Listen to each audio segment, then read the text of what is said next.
ৰাকেশ শৰ্মাকেই ধৰি এইবাৰ আকৌ ভাৰতবৰ্ষৰ দ্বিতীয়বাৰৰ বাবে মহাকাশলৈ এজন ভাৰতীয়ই মহাকাশচাৰীগৰাকী ISSত ভৰি দিয়া প্ৰথমজন ভাৰতীয় হৈ পৰিছে মহাকাশচাৰী শুভাংশু শুক্লাই আন্তঃৰাষ্ট্ৰীয় মহাকাশ কেন্দ্ৰ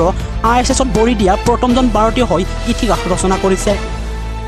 এটা লাইভ সম্প্ৰচাৰত দেখা গৈছিল যে এক্সিয়াম 8 এক্সপ'ৰ মিছনে কক্ষপথ চলা পৰীক্ষাগাৰৰ সৈতে ডকিং কৰি আৰু ইয়াৰ চাৰিজনীয়া ক্ৰুৱে ISSলৈ পাৰ হৈ গৈছে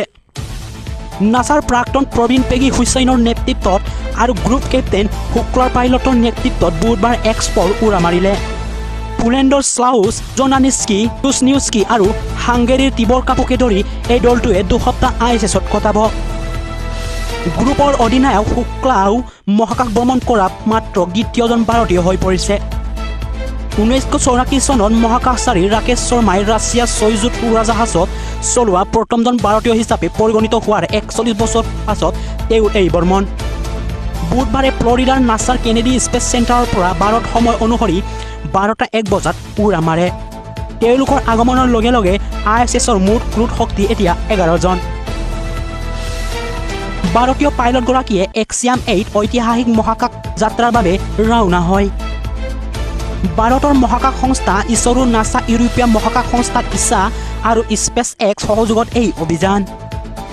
ইউৰোপৰ দুয়োগৰাকী মহাকাশচাৰীও 4 দশকৰো অধিক সময়ৰ অন্তত নিজৰ দেশত পুনৰ মহাকাশলৈ লৈ যাব দুসপ্তাহ এই অভিযানৰ সময়ছোৱাত ক্ৰুৱে বেছিভাগ সময় 60টা বৈজ্ঞানিক পৰীক্ষা চলাই কটাব য'ত ভাৰতীয় মহাকাশ গৱেষণা সংস্থা ইছৰোৰো ডিজাইন কৰা 7টা পৰীক্ষা আছিল ইছৰোৱে 2027 চনত দেশৰ প্ৰথমটো মানৱ মহাকাশ বিমান যাত্ৰা আৰম্ভ কৰিব বিচৰা বুলি কয়